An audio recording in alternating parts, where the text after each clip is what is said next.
This reminds me of clustering approaches, which again, regrettably, economic policy development in Malta has done very little to encourage enterprise collaboration over the past 30 or 40 years. The essence of open innovation is based on the very core of successful innovation practices. This is based on collaborative and iterative exchange of ideas, up and down, in and out of the pipeline of ideas to market. The more radical the offering is, the higher the collaboration required to refine the ideas and reduce the uncertainty of and investment in suboptimal performance or outright failure.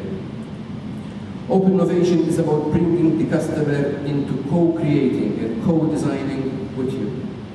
It's about having efficient networks, the clarity of management techniques in efficiently handling a number of business partners, as well as being part and tapping into external knowledge flows to accelerate own capabilities.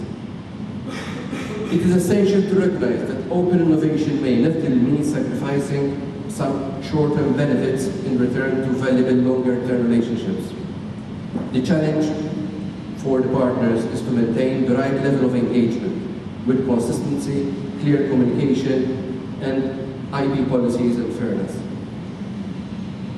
If designed and managed well, an open innovation network can not only be a learning medium, but a form of competitive architecture that can accelerate capability and competence building.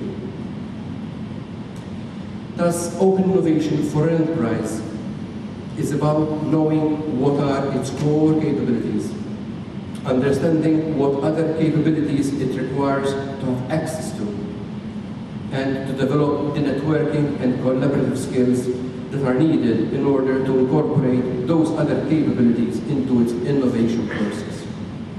This, of course, demands an adaptive corporate culture and openness for change.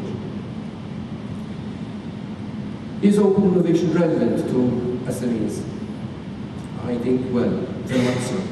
In the context of Malta, an approach to further stimulate economic development is to nurture and sustain engagements between large enterprises and SMEs. There are various ways how such linkages can happen, but one of the most interesting approaches is precisely through innovation strategies.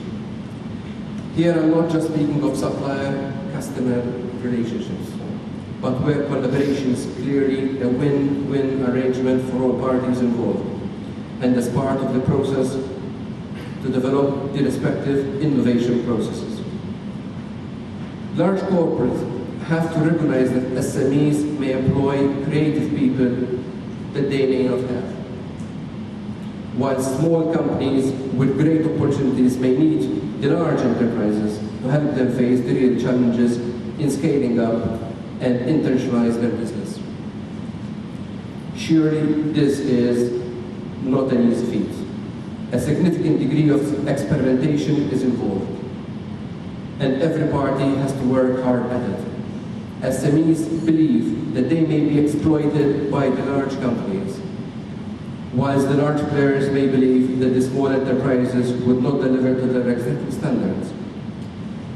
The development, therefore, of trust is seen to be directly related to open innovation development and really its successful implementation.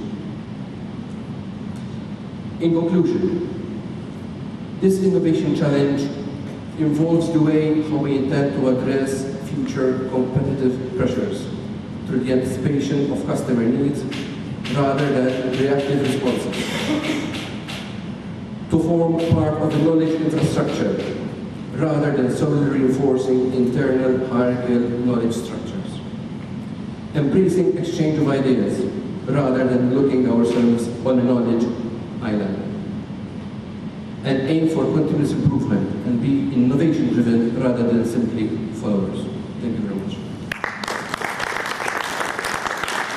Thank you very much. Well, we now have to say goodbye to the Honourable Jason Harding.